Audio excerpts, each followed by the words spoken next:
Oh mon dieu, ça fait 2 heures que j'essaie de vous faire une magnifique vidéo sur le Quest 3. J'avais des montages qui étaient terribles, mais les vidéos ont foiré. Le fait que je suis sur un Radeon et pas Nvidia, ça fait foirer pas mal de choses. Au moment où la vidéo était parfaite, plus de batterie, il y a tout qui a arrêté, la vidéo s'est corrompue.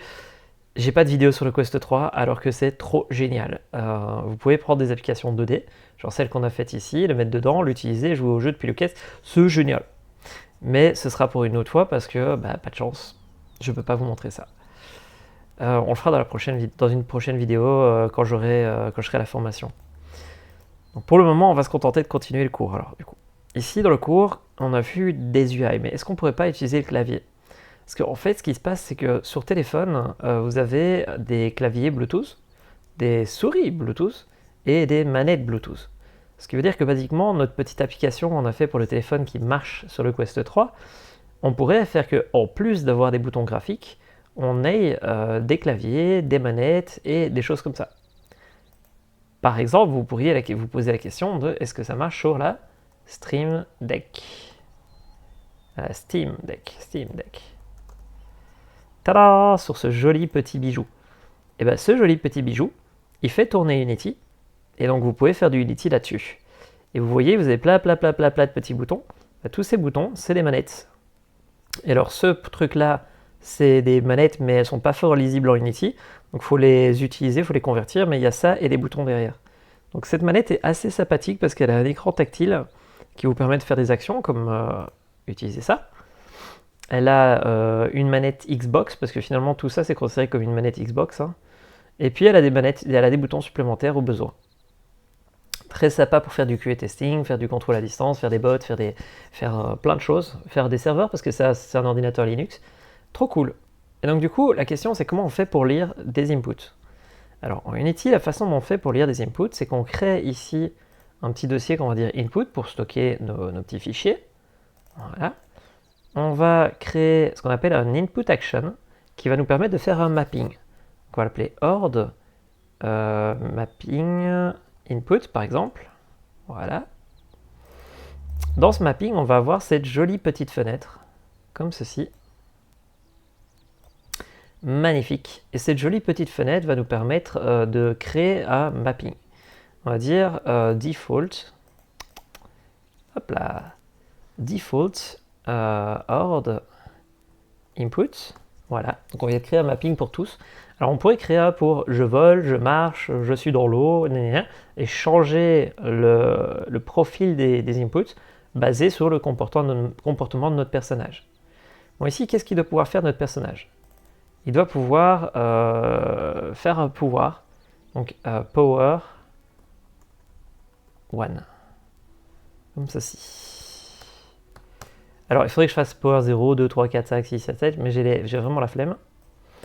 Il doit pouvoir marcher, donc il doit pouvoir move forward. Il doit pouvoir reculer, move up, up, up. Nanana, backward. Voilà. Il doit pouvoir tourner à gauche. Turn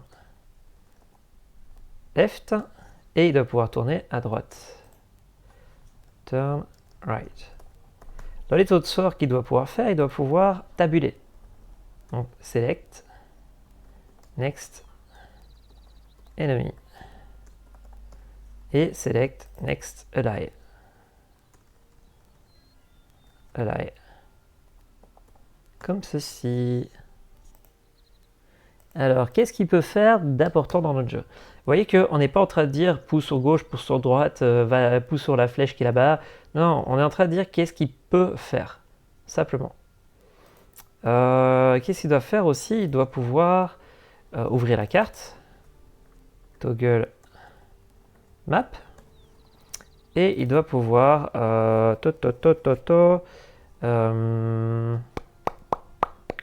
toggle bag.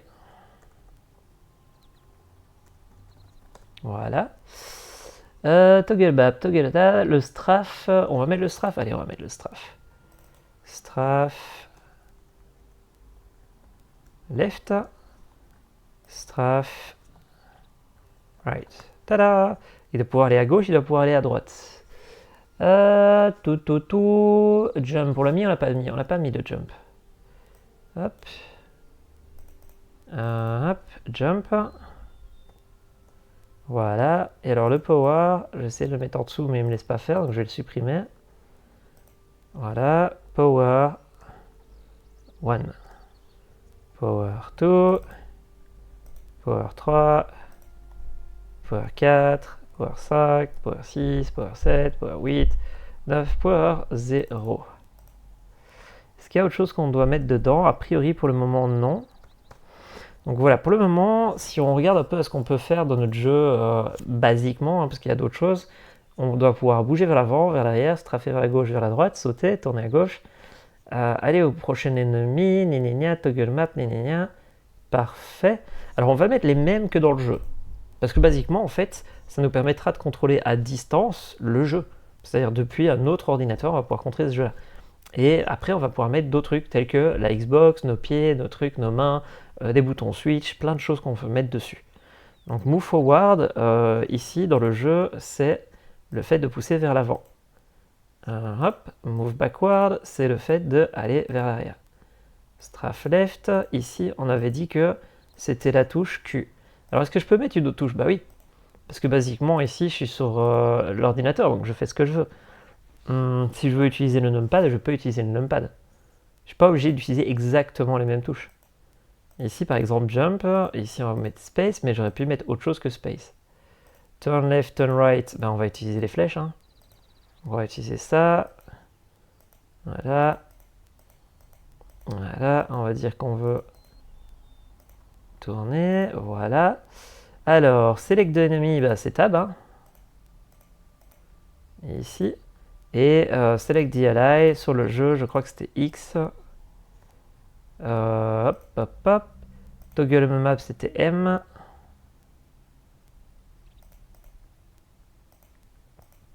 Voilà. Toggle de bag, c'était B. Power. Alors, c'est parti pour les pouvoirs. Hop, hop, hop. On est parti pour cliquer 9 fois sur le truc. Vous voyez que c'est une tâche un peu chiante et à gratte. Quand on est en Game Jam, c'est vraiment chiant parce que vous perdez bonnement une demi-heure, une heure à essayer de configurer toutes les touches. Et donc, du coup, à ne pas faire le jeu vidéo que vous devez faire.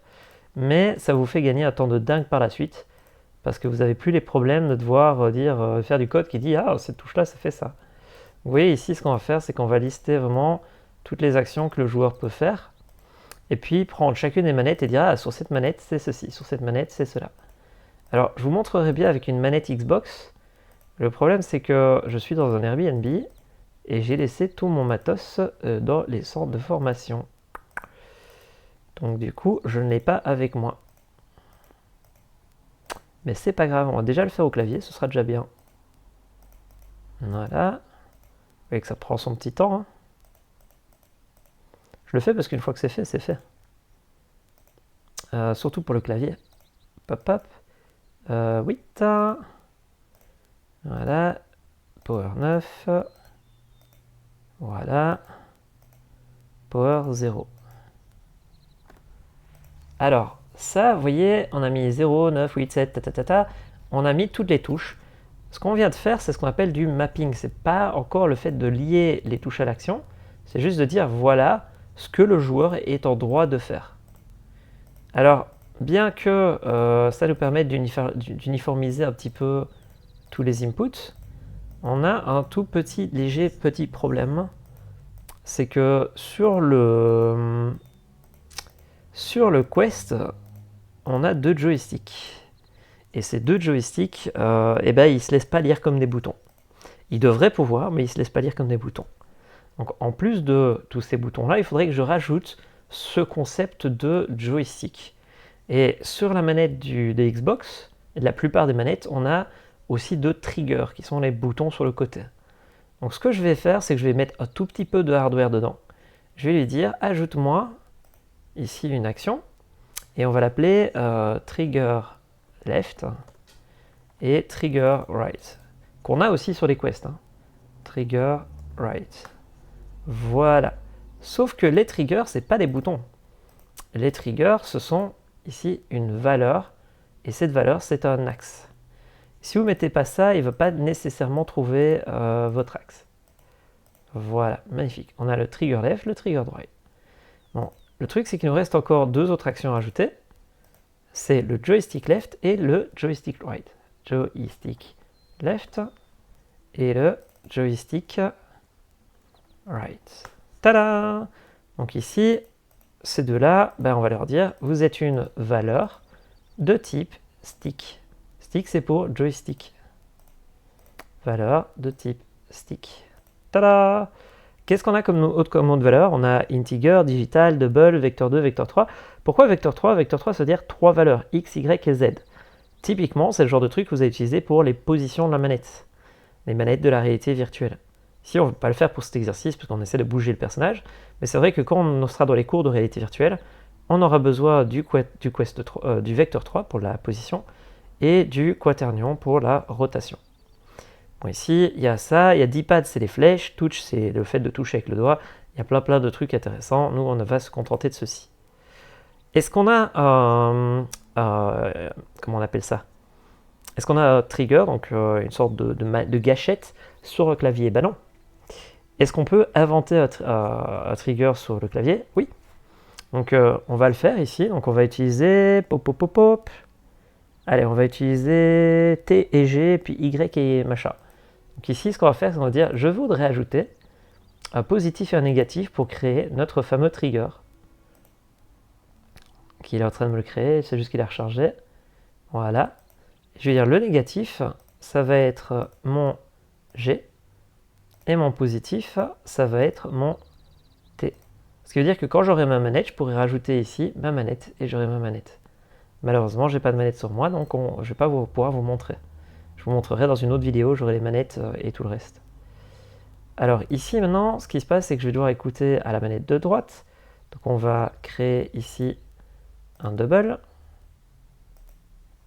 Voilà, on va dire que ici, on veut écouter OY pour le 1, ou H pour le négatif, et ici OT pour le OY pour le positif. Donc voilà, j'ai créé deux triggers. Alors est-ce qu'il y avait d'autres méthodes? To and tree modificator. Je me demande si je peux utiliser 3 modificateurs pour créer une sorte de gros. Je vais pas le faire. Il y a peut-être moyen, mais je ne connais pas, donc je vais pas toucher. Ok, donc voilà, on vient de créer deux triggers. Un qui va vers le dessus, un qui va vers le bas, et un qui, les deux sont pas enfoncés. Tada! Alors, maintenant, ce qui va se passer, c'est qu'on aimerait bien simuler le joystick de gauche. Et le joystick de gauche, bah, on n'a pas vraiment. Donc, vu qu'on n'en a pas vraiment, on va utiliser les lettres.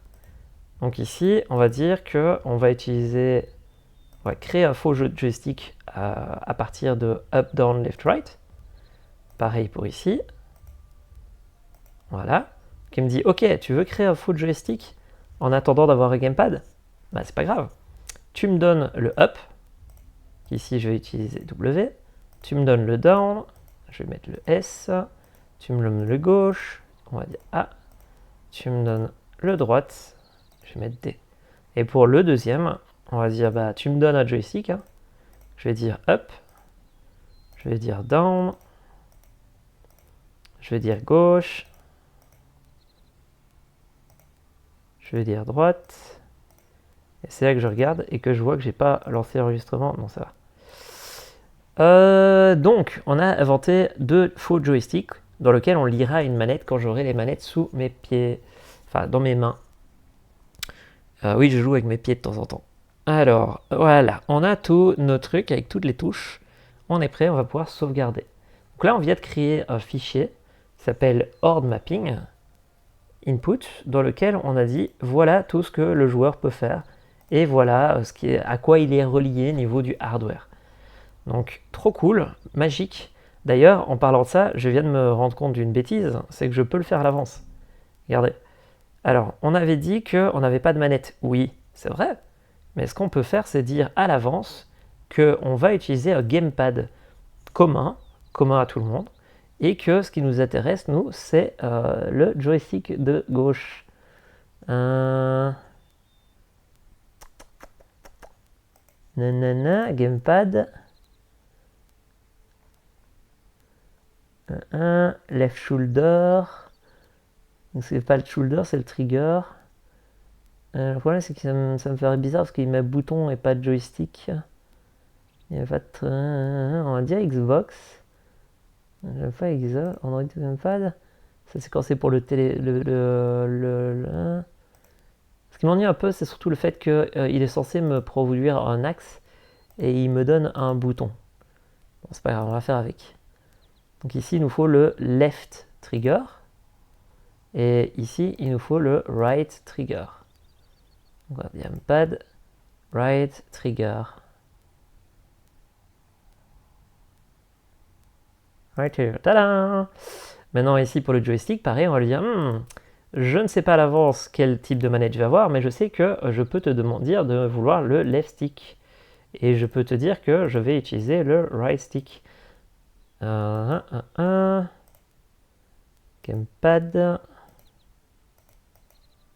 Right, tada! Et donc en fait, j'ai pas besoin d'attendre d'être à la formation et d'avoir ma manette pour déjà lui dire que ça, ce sera la gauche, ça, ce sera la droite, ça, ce sera les triggers. Alors, sur ma manette, move forward, move forward, move forward. Le problème, c'est que move forward, c'est un petit peu particulier parce que je préférais le faire avec du code. Ce qu'on peut faire, c'est dire que mon map, ici par exemple, je vais ajouter la map, voilà, et je vais lui dire que quand je serai sur la manette de main, je veux que ce soit le menu de gauche. Alors, est-ce qu'il y a le menu de gauche? Select ou Start. Je ne sais jamais lequel c'est des deux. Voilà, je vais rajouter un deuxième pour le bag, et je dirais que c'est le menu de droite. Select, Start, je ne sais plus c'est lequel des deux. Moi, je les appelle toujours menu de gauche et menu de droite dans mes librairies, mais ici... Voilà, voilà. Next Enemy. On pourrait le mettre sur les shoulders, donc c'est-à-dire sur les boutons au-dessus à gauche. Donc on va ajouter un binding. Voilà, et on va dire que ce sera sur le gamepad de droite, shoulder right, et que lui, ce sera sur le shoulder gauche. Shoulder, left shoulder, voilà. Donc là, on pourra choisir notre ennemi sur la gauche, choisir notre allié sur la droite. Maintenant, turn left and right, ça va être avec le joystick, donc je vais pas le mettre ici. Est-ce qu'on peut ou on peut pas? J'y crois pas trop. Je vais essayer, mais j'y crois pas trop. Parce que je préfère le faire au code, mais j'essaye juste pour voir. Button, button. Donc ça, c'est les boutons pour les sorts. D-pad, ça, c'est les flèches, on aurait pu les utiliser. Oh! On peut. Donc turn left. Il est là-bas, donc on va dire, ça va être... Qu'est-ce qu'on va faire? On va faire comme un vrai drone. Donc un vrai drone, où on fait comme les flèches. Avancer, tourner. Bon, le truc, c'est qu'un vrai drone, c'est mieux que quand c'est dans WoW. Donc quand c'est un vrai drone, celui de droite, c'est avancer et strafer. Et celui de gauche, c'est celui de tourner. Donc turn left, c'est censé être celui de gauche à gauche. Ici, on va dire que ce sera un nouveau, ce sera un gamepad, ce sera le left et ce sera le right, comme ceci. Ensuite, ce qu'on va aller faire, c'est qu'on va faire la même chose pour le fait de déplacer. Donc move forward ici. Hop, hop, hop. On va dire que on va rajouter dans ici mon move forward, on va rajouter un binding. Pareil pour ici, pareil pour là-bas. Voilà. Pareil. Et alors le jump, il va falloir nous en rajouter là aussi qu'on va mettre. Est-ce qu'on le met sur le fait d'avancer? Je mettrais bien le fait d'avancer et de reculer sur les deux joysticks, mais ce serait un risque un peu trop gros. Pour l'instant, on va laisser ça comme ça. Donc, move forward, on va dire que c'est le gamepad. C'est celui de droite et c'est celui d'au-dessus. Move backward, c'est le gamepad. C'est celui de droite et c'est ce... Gamepad, c'est celui de droite. Et ici, c'est celui de derrière. Down. Strafe left. Gamepad. Celui de droite à gauche. Strafe right. Hop, hop, hop. Gamepad. Ce sera celui de droite. Tada! Et nous voilà prêts pour quand j'aurai mon gamepad lundi. Alors, il y a les sorts. Donc ici, ce que je peux proposer, c'est qu'on mette le sort 1 et le sort 2 ici, et puis qu'on mette mana sur les deux autres. Donc ici, on va dire qu'on ajoute un gamepad. Voilà.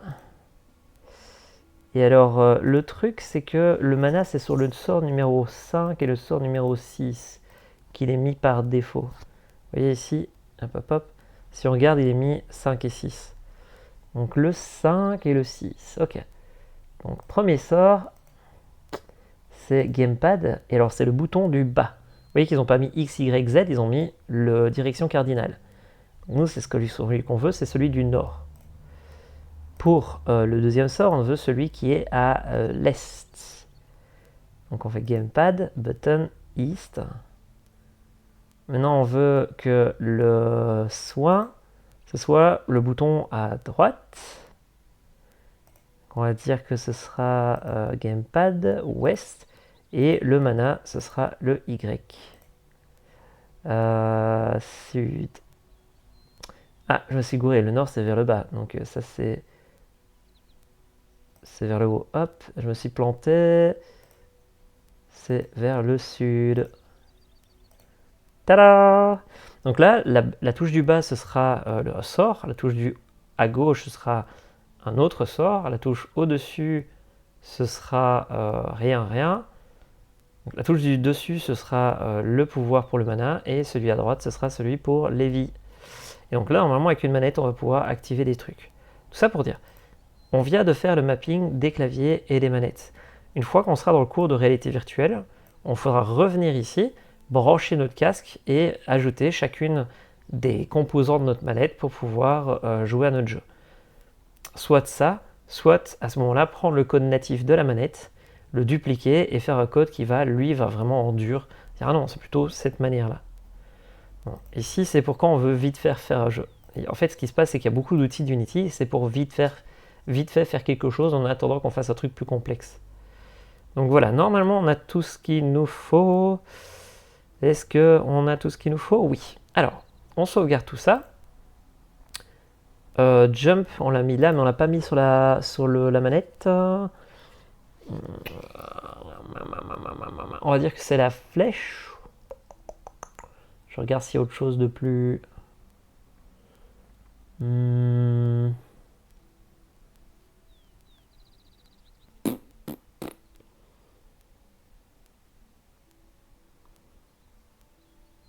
Ah bon, on peut mettre que c'est quand on pousse sur le joystick. Donc ici, je vais dire... Gamepad. Left shoulder, non. Stick press left. Et même le stick press gauche. Parce que j'ai pas d'idée sur ce que je vais mettre pour le moment. On va mettre right, stick press, tada! Comme ça, on peut sauter en poussant sur les boutons. D'ailleurs, en parlant de ça, on n'a pas utilisé les triggers. Donc, ce qu'on peut faire, c'est dire que le sort numéro 1, 2, 3, ici, on va dire que c'est le gamepad et que ce sera le trigger left. Et ici, on va dire que c'est list. Trigger right. Bon, c'est peut-être prendre un risque, hein, ça, parce que du coup, ça veut dire que on risque d'avoir des anomalies où il y a le sort qui se lance alors que on est en train de jouer avec les joysticks. Pas fan de faire ce que je suis en train de faire là, mais c'est juste... Voilà, c'est pour le fun. On sauvegarde, voilà, on ferme. Alors maintenant, ce qui se passe, c'est qu'on a fait ce joli mapping. Maintenant, il va falloir associer les touches avec des actions. Donc ici, vous voyez, je vais devoir faire OK. Input to action, to Unity event. Voilà, magnifique. Et on va devoir lister les actions à faire. Par exemple, le fait d'aller à gauche. Donc strafe left. Voilà. Maintenant, il faut utiliser un code ici qui va nous permettre de dire si jamais la souris elle est enfoncée, à ce moment-là, si le bouton est enfoncé, à ce moment-là, je fais une action. Alors, on pourrait recoder pour la xème fois ce que j'ai déjà fait, sauf que là, j'ai vraiment pas envie de le recoder. Donc, ce que je vais faire, c'est que je vais aller sur GitHub. Voilà. Je vais aller sur les répertoires de Eloi. Et ici.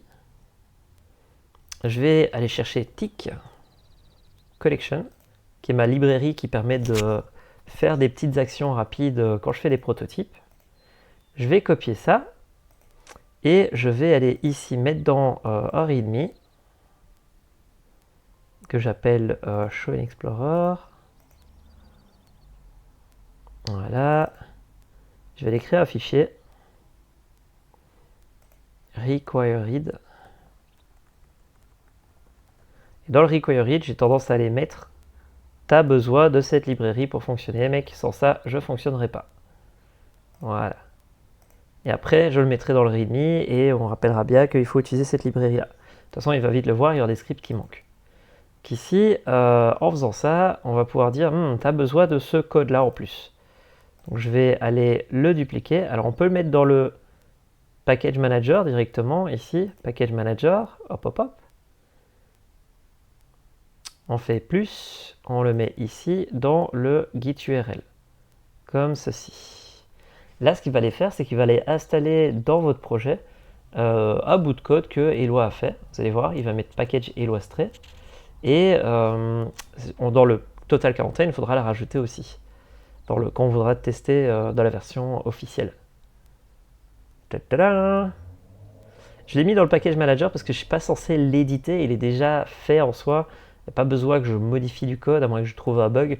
Donc je ne l'ai pas mis dans le projet en me disant c'est bon, il est bien comme ça. Donc là, je suis en train de le copier dans le package manager, c'est-à-dire en lecture seule. Il s'avère que dans ce package-là, j'ai 3 petits scripts qui sont très utiles. Un qui écoute à des boutons, un qui écoute au joystick et un qui écoute aux axes. Ce qui va nous permettre de transformer tout ça en des actions. Le code, vous pouvez regarder ce qu'il y a à l'intérieur, le copier et vous faire votre propre version. C'est juste que je l'ai déjà fait des plein de fois, c'est pour ça qu'il est dans ma boîte à outils. Donc je ne vais pas commencer à le recommencer. Alors je ne sais pas pourquoi Unity il a du mal. Pourtant, je suis pas en train de faire des gros trucs non plus. Hein. Je suppose que comme moi, il est fatigué. Alors, c'est en train de se faire. Voilà, allez, vas-y, tu peux le faire. Je m'attendais pas à ça.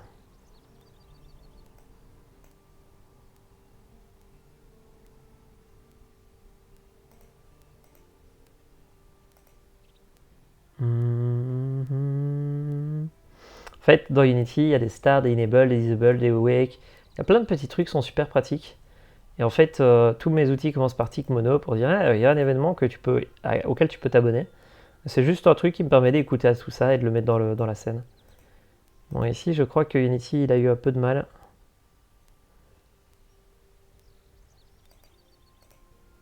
Je crois que c'est mon ordinateur qui a vraiment un peu de mal. Est-ce que c'est parce que j'enregistre ou... Je ne saurais pas dire.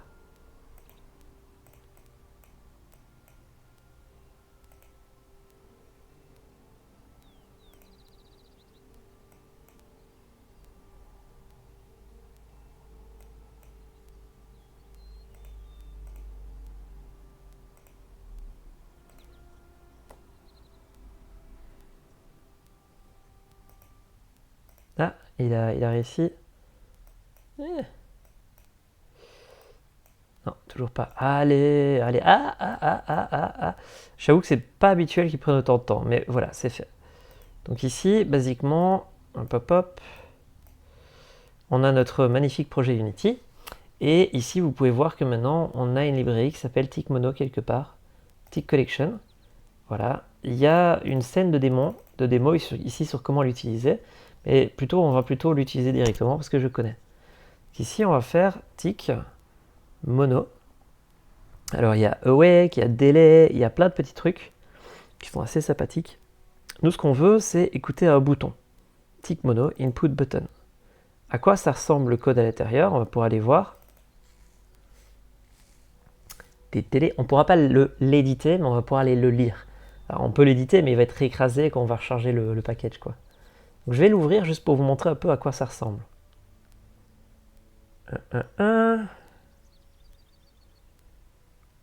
En fait, ce qui se passe, c'est que dans l'ancien temps, on observait une donnée qui change. Le problème, c'est que quand on observe un bouton, s'il change trop vite, on peut louper des petites variations ou on peut louper littéralement la touche. Donc en fait, Unity a changé son système et il s'abonne aux informations des manettes. Et donc ici, vous voyez, ce qu'on fait, c'est qu'on dit donne-moi le input action reference, donc donne-moi l'espèce de truc qu'on a mappé plutôt pour dire ça c'est un bouton, ça c'est un joystick, ça c'est ceci. Et une fois qu'il va changer le bouton, je vais t'envoyer s'il est vrai ou s'il est faux. Et si jamais tu veux, tu peux aussi t'abonner à est-ce qu'il est vrai, est-ce qu'il est faux. Le truc c'est que du coup on va débugger ici en laissant isPress pour qu'on puisse voir s'il change. Et ce qu'on va faire c'est que quand notre objet il est enable ici, on va aller s'abonner au action reference. On dit tu es actif pour dire j'ai besoin de toi, je m'abonne quand tu changes, je m'abonne quand tu démarres, et petit truc assez inhabituel, je m'abonne quand tu t'arrêtes. C'est-à-dire que si par exemple vous avez un joystick et que vous arrêtez de bouger, bah, en fait c'est une information. Parce qu'en fait le joystick a été relâché et il n'y a pas d'information qui va être envoyée. Donc il y a aussi le fait de s'abonner quand il s'arrête. Si jamais je désactive mon objet, il faut aussi que j'arrête d'écouter à toutes ces actions. Et donc c'est ça que je fais ici. À chaque fois qu'il y aura un changement, il va envoyer l'information ici sur cette méthode. Et là, je vais recevoir du contexte. C'est-à-dire qu'est-ce qui s'est passé dans le changement d'action. Moi, je vais pouvoir lui dire, lis le changement en tant que flottant. Donc de 0 à 1 quand c'est un bouton. Et je vais dire, est-ce qu'il est supérieur à 0,5 ? S'il est supérieur à 0,5, c'est qu'il est vrai. Sinon, c'est qu'il est faux. Et ici, on va pouvoir dire, si le fait d'être pressé est différent de la version d'avant, c'est qu'il y a eu un changement. Donc s'il y a un changement, on met la version de maintenant à celle qu'on vient de détecter, et on dit qu'il y a un changement. S'il y a eu un changement, est-ce qu'il est vrai ? Oui, ou est-ce qu'il est faux ? Dans tous les cas, on dit qu'il y a eu un changement, et puis on dit s'il est vrai, on invoque celui-là, s'il est faux, on invoque celui-là. Tada ! Donc basiquement, je vous montre ici, on va pouvoir aller sur mon strafe left, ici. Je vais mettre sur mon input to Unity event là, je vais aller mettre mon send. Voilà, parfait. Je vais aller sur le strafe left et je vais lui dire si jamais tu changes pour down, tu vas aller sur le send et tu vas l'invoquer. Et tu vas lui dire j'aimerais bien que tu fasses quelque chose. Je vous rappelle que le problème c'est que il nous faudrait envoyer sur send avec une énumération. Donc ça risque d'être chiant de l'avoir là-bas, donc je vais le retirer, c'était une mauvaise idée. On va faire un petit préfab pour les boutons. Donc on va aller ici dans notre projet, préfab. On va créer ici qu'on va appeler input button to int push. Voilà. On va le mettre ici. Tada! On va rentrer dedans. Et ici, dans notre préfab, ce qu'on va faire, c'est on va dire on écoute un bouton qu'on va nous donner. Si jamais il est down ou up, on va essayer d'appeler notre fameux truc qu'on avait utilisé plus tôt. On avait le splitter. Est-ce qu'on utilise le splitter ou est-ce qu'on utilise l'autre? On n'a pas besoin de l'autre, donc c'est enum quelque chose. Action. Basic ord action enum. Voilà. Ça, c'est le truc qu'on avait créé plus tôt dans les vidéos précédentes. Et on a toutes les actions possibles. Donc ici, on va dire que ici, si jamais il est down, on l'appelle et on lui demande de divulguer un qui presse. S'il est up, on lui demande de prendre l'enum et de divulguer un qui release. Tadam! Donc ici, s'il est poussé, s'il est release, boum boum boum. Ici, on décidera plus tard de qu'est-ce qu'on veut utiliser. il est à none par défaut. Et alors quand il va être émis, il va envoyer un entier. On avait dit qu'on mettait un debugger pour comprendre ce qui se passait, qu'on a créé ensemble. Voilà. Donc il va émettre ça, il va l'envoyer au debugger pour qu'on puisse voir ce qui se passe. Hop, hop, hop. Le debugger, lui, il va l'envoyer au statique.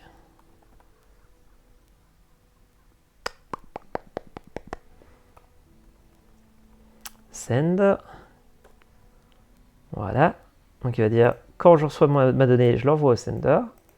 Je l'envoie ici, pouf, au statique en disant, vas-y, envoie-le à toutes les cibles. Donc on se retrouve dans une situation ici où quelqu'un nous dit ce qu'il faut pousser. S'il est poussé et qu'il change vers down, bah, on envoie ça ici. On regarde quel numéro il faut envoyer. On envoie le numéro, on débug et on l'envoie vers le réseau UDP. Tada! C'est pas joli. Alors, maintenant qu'on a fait ça, parfait. On va pouvoir faire ça pour ce bouton-ci. Donc ici, on va le renommer. Pop, pop, pop. Hop, hop, hop. Et on va leur dire que ici, c'est jump. Input button int jump. Voilà. Ici, on va dire que ce qu'on est en train d'écouter pour le moment, c'est hop, hop, hop. Celui qui s'appelle default horde jump. Donc là, on lui dit, le game designer, nous plutôt, a choisi que pour sauter, il faut pousser sur espace. On n'a pas le espace ici, on sait juste que c'est jump. Et sur la manette, ce sera A ou un autre. Et sur la manette PlayStation, ce sera peut-être un autre. Sur la Switch, ce sera peut-être un autre. Sur le Quest, ce sera peut-être un autre. Tout ce qu'on sait, c'est qu'il y a un bouton qui nous permet de jump. Quand il sera poussé, il va arriver ici et il va affecter celui-là. Qu'on va remettre à l'état initial parce que je vois qu'il a été changé. Revert, tada. Voilà. Alors Unity, il est un peu con quand des fois il a du mal à changer. Voilà, parfait. Donc on dit si c'est espace, tu vas me prévenir que ça a été poussé et puis tu vas me prévenir que ça a été relâché. Tu vas arriver ici et tu vas envoyer le signal en entier que tu veux sauter. Tada! Donc là, normalement, on devrait pouvoir déjà sauter. Donc on va faire un test. Hein. On sauvegarde, on fait play. Alors attention que ça ne marche que quand on est dans la fenêtre game de Unity. Donc quand on est dans game ici et quand on est dans Unity. Pour pouvoir le faire fonctionner à l'extérieur de la fenêtre game Unity, il faut faire du code natif Windows. Mais c'est possible de le faire. J'ai plusieurs codes qui permettent d'écouter aux manettes Xbox et au clavier nativement. Mais c'est du hacking, c'est pas une bonne chose d'avoir un jeu qui fait ça. Parce que ça veut dire que vous pouvez aussi lire le mot de passe des gens et c'est pas une bonne chose. Alors, pop, pop, pop. On attend qu'il fasse play. Voilà. Donc ici, il a l'air de s'être lancé. Voilà. Donc ici, on peut voir que ça devrait changer et ça devrait envoyer des choses. Hop. Tada! Donc là, je pousse sur espace et ça envoie des signaux. C'est pas chouette?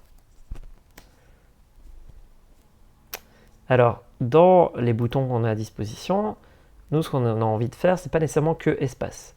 Ce qu'on veut faire, c'est pouvoir attaquer. Donc, je vais faire hop, hop. Voilà, je vais faire power. 1. On va faire power 2. Power 2.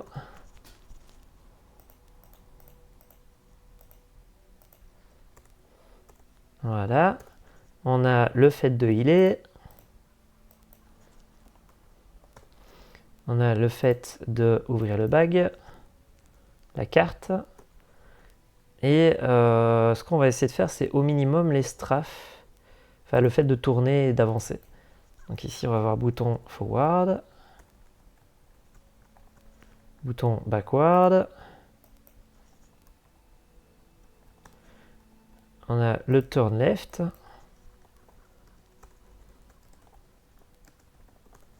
On a le turn right. Et alors le reste, je le ferai plus tard hors caméra. Donc ici, pour voir A. On dit qu'on veut activer le numéro du pouvoir A. Ici, on a... on va changer jump du coup, et on va dire qu'on veut ce que le designer a choisi pour pouvoir A. Voilà, magnifique.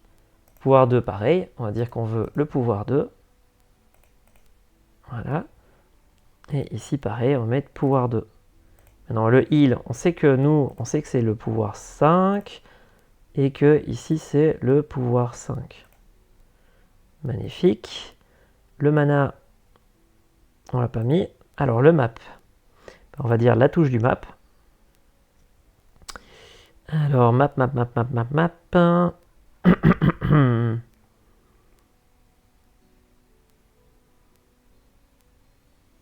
l'a pas mis? Si, on l'a mis. Ah, la toggle map. Tagala. Donc, si toggle map, alors on veut map. Alors, c'est un peu particulier pour le map. Quoique, c'est pas si particulier que ça. En fait, parce que c'est pas vraiment un toggle map finalement, c'est juste la touche map quoi. Je vais aller le renommer parce que toggle c'est pas idéal. C'est vrai que c'est cool, mais c'est pas. Map. Bag. C'est pas vraiment un toggle, donc j'ai peur d'influencer en mettant toggle. Voilà. Maintenant, ça c'est la map. Le move forward, on va hop. On dit forward. Voilà. Ici, du coup, on lui dit qu'on veut aller vers l'avant.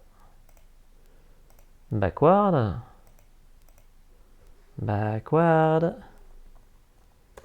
Et ensuite, ici, on lui dit qu'on veut aller vers l'arrière. Turn left. Turn left. Voilà, parfait. On dit qu'on veut tourner à gauche. Turn right. Voilà, et on veut tourner à droite. Turn right. Turn right. Magnifique. Parfait. Est-ce qu'on veut faire des strafes? Allez, pourquoi pas, on y est. Hein. Tant qu'à faire. Strafe left. Hop. Strafe right. Parfait. Donc pareil, on vient, on dit qu'on choisit le truc du designer. Strafe left. On lui dit que ça correspond à ces entiers là. Puis on dit le truc du game designer. Strafe right. Et on lui dit que ce sera les entiers qui correspondent à ceci. Tadam! Donc là, basiquement, à chaque fois qu'on va utiliser une touche, ça va faire le down, le up, qui va convertir en entier, selon l'énumération qui est ici. Il va envoyer l'énumération au relais. Le relais va envoyer l'énumération à SEN UDP. UDP va envoyer un UDP. L'UDP va arriver dans le serveur qu'on a fait ensemble en Python. Le serveur Python va l'envoyer à notre horde.io et on devrait pouvoir bouger notre personnage. Donc ici, on va arriver ici. On va sauvegarder. Magnifique. On va faire play. Et on va essayer. Avec un peu de bol, ça marche du premier coup. Hein.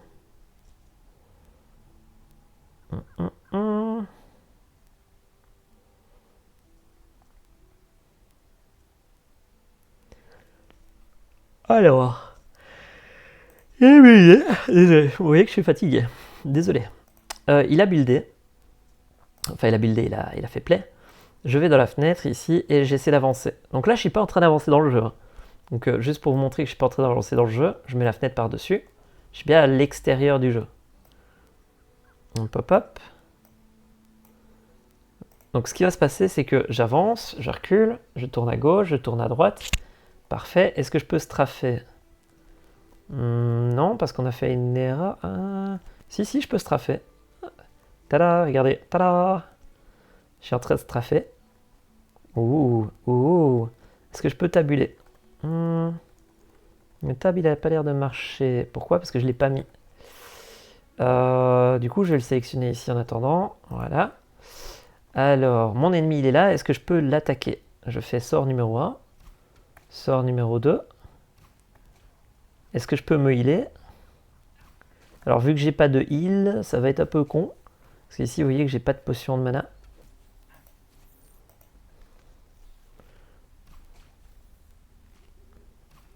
Donc je pourrais pas tester le mana. Ce que je peux faire pour tester le mana, c'est de prendre le sort numéro ici et de le mettre là-bas. Donc du coup, si je fais 5, tada! Ah merde, j'étais dans la mauvaise fenêtre. Shit. Il fallait être là pour faire le test. Alors, est-ce que je peux ouvrir la map? Oui. Est-ce que je peux ouvrir mon sac?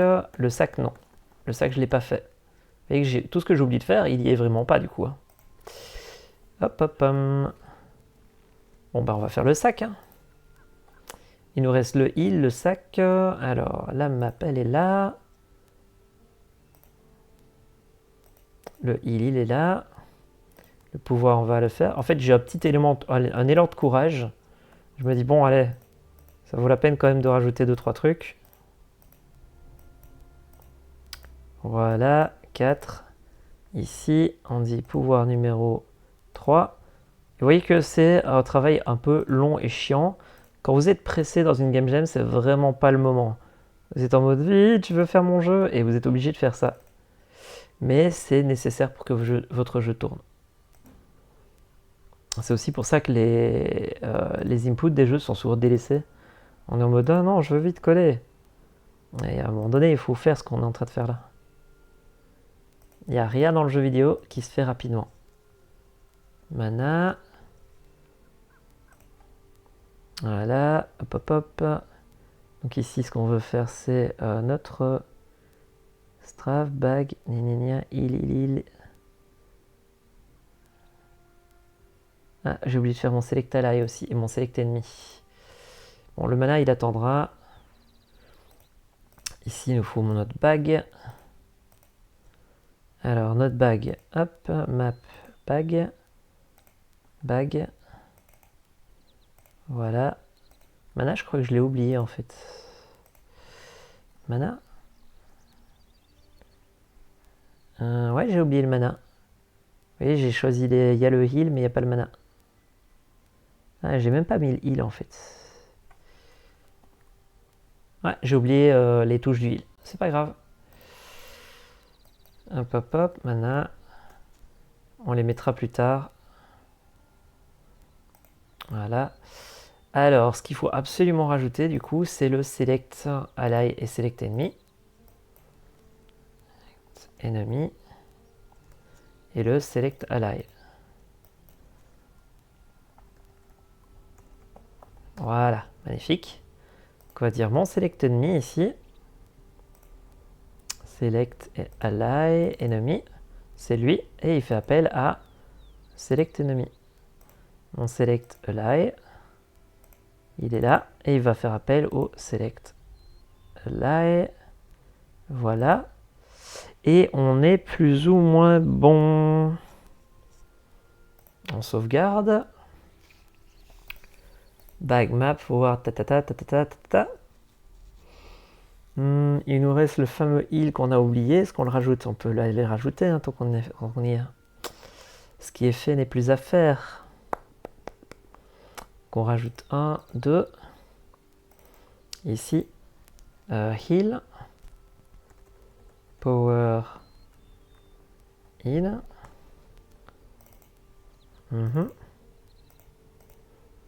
Power. Mana. Voilà. Il s'avère que le Power Heal et le Power Mana, c'était la touche numéro 5 et 6. 5 et 6. Voilà. Sauvegarder. Alors ici, on va aller activer nos deux ici. En fait, on aurait pu directement utiliser 5 et 6, hein, maintenant que j'y pense. Hein. D'ailleurs, je crois que c'est ce que j'ai fait. Mana, 5 et 6. Ouais, bah du coup, je vais les retirer parce que c'est juste... On l'avait pas oublié, c'est juste que... En soi, ça sort du jeu, c'est pas vraiment une touche, quoi. Je vais le retirer, Voilà. Hop, sauvegarder. Heal, c'est 5. Mana, c'est 6. Magnifique. on est bon. Donc on va faire play. Est-ce que je peux mettre d'autres touches de clavier? Oui, on peut en mettre autant qu'on veut. Donc si pour prendre des vies, je préfère que ce soit Z et mana CC, rien ne m'empêche de mettre Z et C. Et si je veux utiliser toutes les autres touches du clavier, genre F1, F2, F3 dans Unity pour faire des sorts, je peux. Et si je veux utiliser F1 pour lancer des coroutines d'attaque, je peux. Si je peux utiliser F2 pour faire des séquences, je peux. Donc en gros, rappelez-vous que quand vous êtes dans Unity, c'est pour contrôler celui-là, c'est pour contrôler celui-là, donc vous avez toute permission ici de faire ce que vous voulez pour contrôler celui-là. Il y a beaucoup moins que dans un jeu vidéo que dans World of Warcraft ici, vous pouvez vraiment vous faire plaisir là-bas, quoi. Alors, hop, hop, hop, je bouge mon personnage, je le strafe, magnifique. Je peux me tirer un sort, parfait. Je peux faire le tab, parfait. Je peux me sélectionner, parfait. Voilà. Est-ce que je peux afficher la map? Oui. Est-ce que je peux afficher mon sac? Oui. Et voilà, on vient de mapper les touches d'un jeu vidéo. Hop là. Alors je peux sauter, oui. Je vous rappelle que je suis dans Unity, il n'y a pas dans le jeu là. Hop hop hop. Est-ce que je peux tirer les sorts? Bah, jusqu'au 4, mais je pourrais pas sortir les autres. Est-ce que je peux prendre une popo? Tiens, la popo elle a pas marché. Elle a pas marché. 5-5. Le 4 il marche en tout cas. Pourquoi le 5 il marche pas? Pouvoir 5, pouvoir 5. Est-ce que je l'aurais pas mis là-bas?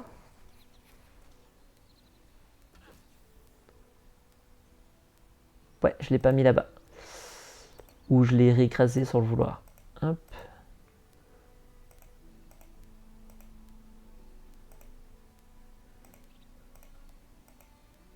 D'où le fait que tantôt ça n'avait pas marché. Voilà, on sauvegarde. Donc maintenant, si je reviens ici, est-ce qu'il va me laisser faire ou est-ce qu'il faut que je recharge? Il faudrait que je recharge Unity, le Unity.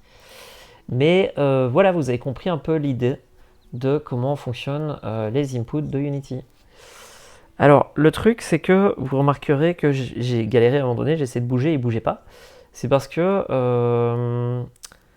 on a décidé de créer 2 joysticks. Mais on n'a pas utilisé les 2 joysticks. Donc, comment est-ce qu'on ferait pour utiliser les joysticks? Donc déjà, on va essayer les triggers. Voilà. On va en créer un à gauche. Trigger left. Trigger right. Voilà, magnifique. On met sur les deux, on lui dit tu as besoin d'écouter à tick. Voilà, input et G axis. Alors le problème c'est qu'une valeur en axe, elle va de -1 à 1 ou de 0 à 1. Ici, nous, ce qu'on veut, c'est aller chercher celle de notre jeu. Donc on va dire left trigger. Trigger left, nous c'est celui-là. Ok, ensuite celui de droite. Hop hop hop. Trigger right. Comme ceci. Donc là, on va récupérer la valeur du trigger left et du trigger right. Ce qu'il nous faudrait maintenant, c'est aussi le joystick. Pareil, on va devoir avoir un point vide avec joystick left et joystick right. Voilà. Hop là, on va dire qu'on veut écouter au tick du joystick. Voilà, magnifique. Qu'est-ce qu'on va mettre? On va mettre le joystick de gauche et le joystick de droite. Et du coup, on va aller voir si ça marche. Donc je sauvegarde. Ça va avoir aucune action en soi, mais on va aller voir si ça marche. Donc je fais play. On attend que ça recharge. Donc on avait mis les axes sur T, Y, G, H. Donc je vais aller cliquer sur T et G. Pour celui de gauche.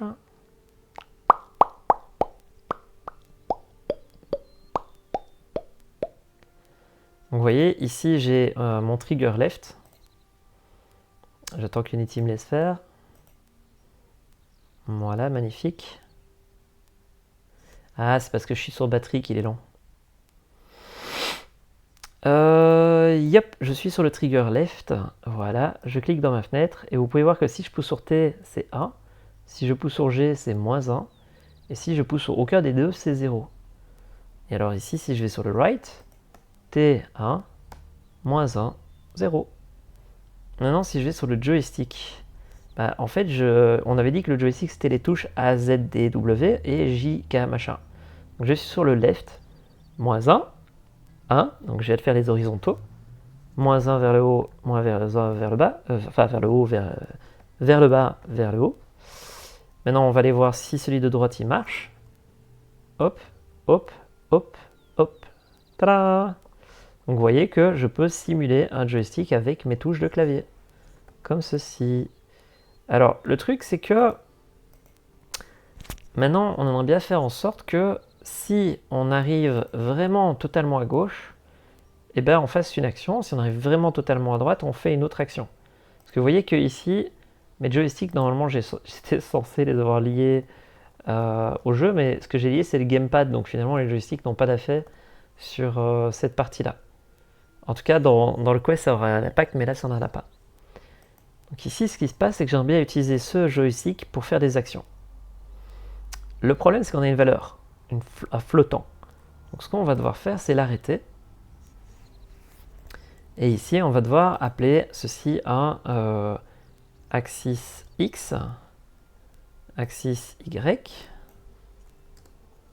Voilà, pareil ici. Voilà, magnifique. Oh, je m'entends. Comment ça, je m'entends? Il y a un problème, et là, je m'entends. Ok. On a le joystick left, on a le X et l'Y, le X et l'Y. Toutes ces valeurs-là, c'est des valeurs qui sont des axes. Et j'aimerais bien transformer mes axes en booléens. Donc ici, vous voyez, il va recevoir une donnée en flottant et il va transformer ça en des actions. Est-ce qu'il est en train de rentrer dans la zone minimum? Donc je vous fais un petit dessin.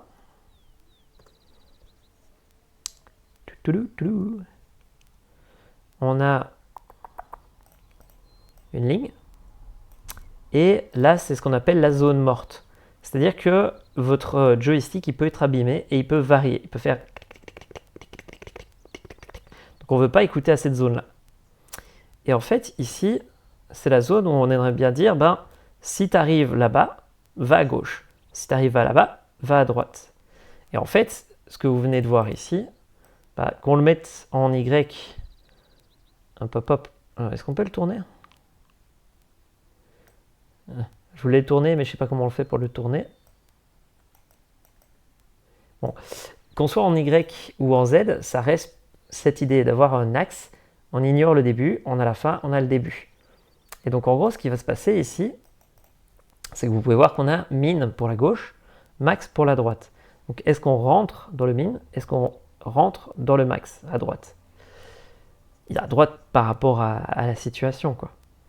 Donc ce qui va se passer ici, c'est que sur le left, on va lui dire, bah, sur le trigger left, tu rentres dedans, ici, et tu lui donnes la valeur. Et ici, on va pouvoir mettre des actions. Pareil pour le droite. Alors, je ne vous montre pas tout de suite, parce qu'en fait, je préfère le faire sur le joystick, ça a plus de sens. Mais ici, le joystick, le problème, c'est qu'on a deux valeurs, le X et le Y. Donc on va dire plus, plus. On va lui donner OX, OY. Voilà. Donc ici, on lui dit, tu vas envoyer les données chez eux.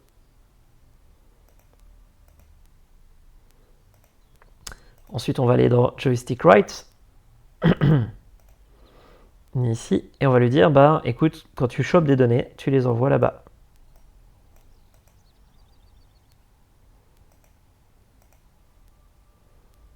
Voilà. Magnifique. Donc, on reçoit un axe 2 et on le donne le X là-bas, le Y là-bas. Donc là, ce qu'on aimerait bien faire, c'est dire que si jamais on arrive dans cette zone-ci, je regarde s'il y en a un qui est un peu mieux. Border change, oui. Ah, ça c'est bien. Ça me permet de vous montrer un exemple de changement. En gros, ce qui se passe, c'est j'ai le choix. Soit je suis patient, et je dis quand je rentre dans la zone minimum, bah, je fais appel à le même code qu'on a fait auparavant, transformé en entier. Mais ça va être chiant. Parce qu'en gros, je vais devoir mettre les numérateurs, puis mettre le minimum, le maximum, le minimum exit, le maximum exit. Pratique quand on a le temps, mais là, j'ai plein d'axes à faire. Donc ici, j'ai fait un qui s'appelle border change, qui veut dire est-ce que je viens de rentrer dans la zone ou est-ce que je viens de sortir de la zone. Pareil pour le max et pareil pour la dead zone. Donc ici, ce qui serait bien, ici, c'est comme ça qu'on définit le range et la dead zone. Ici, ce qui serait bien, c'est de dire, on aimerait bien une classe qui permet de distribuer tout ça plus facilement. Alors, je réfléchis à ce que je vais faire.